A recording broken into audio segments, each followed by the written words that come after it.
Banks are sitting on a foreclosure inventory time bomb. Hello everybody. This morning I read what amounts to a nuking of the real estate market, and no one is talking about it, at least not yet.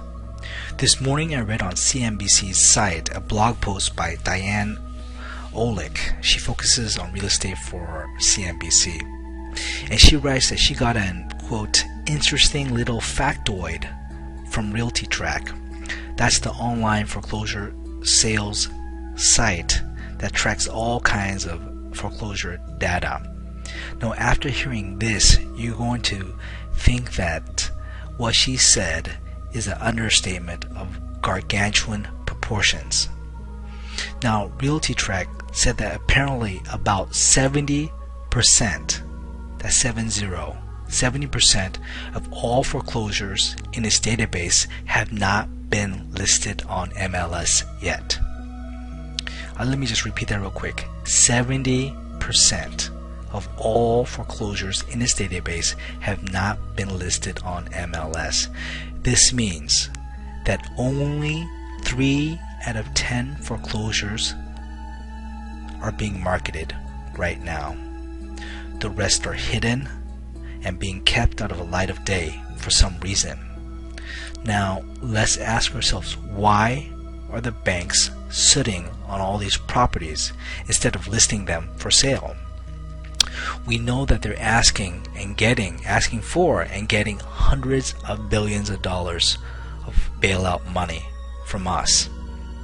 And they need and want more cash. So why wouldn't they want to sell these homes and generate some much needed cash? Here's a couple possibilities that she mentions. Now, the inventory of foreclosed properties have just exploded so rapidly in such a high volume that the banks can't process them as fast as they would like to. That's one reason. Reason number two, in a lot of cases, it's taking longer to process these foreclosures themselves, and the homes are getting trashed, and before the banks could put the house up for sale, they have to do a lot of repair work. So it takes a lot of time to do the repair work and kind of stage the home, the minimal staging. Well, these two are probably true to some extent, but it's all good and dandy. But I think we need to take a look at a more realistic and disturbing possibility. Rick Sharga of RealtyTrack says he can't get anyone to confirm it, but he can't get anyone to deny it either. And he states, quote, "The lenders are simply trying to defer the losses to a later date because having to recognize the losses short term might pose severe risk to the banks in question," end quote. He goes on to say, and I quote, "Untold numbers of these properties sitting on banks' accounting ledgers where the imputed value is considerably higher than the market value. And unfortunately, nobody knows what the market value really is, what the market number is, but it's much lower than the value that's on the bank's books.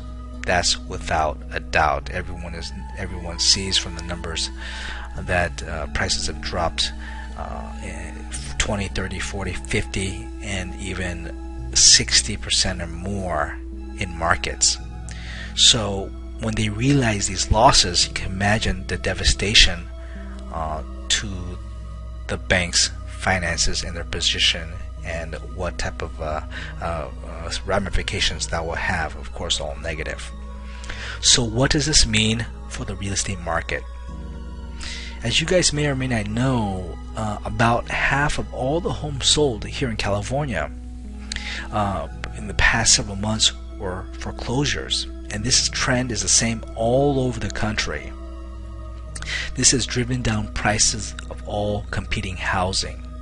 So both new and existing homes compete against these foreclosures, and they have to lower their prices in order to compete. this has driven down the prices of all competing housing.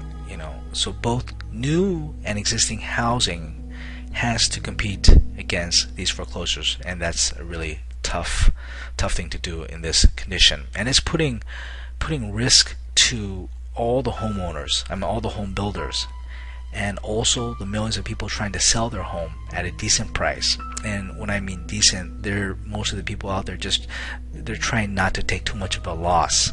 A lot of people expect a loss, but they just want to get out of a potential financial nightmare. And with all these foreclosures, they can't get the price that they want, and this is creating again some severe trauma, financial trauma, for all these households. And again, with the more foreclosures in the market, the greater the downward pressure on all the homes, downward price pressure on all the homes, which creates even more foreclosures, in turn, devastating the banks and financial companies.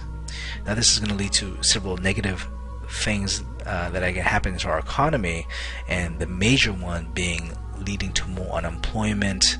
And now you have devastated banks, devastated financials, or foreclosures, millions and millions of foreclosures. And of course, this is all going to lead as a catalyst for stock market to dive even further down.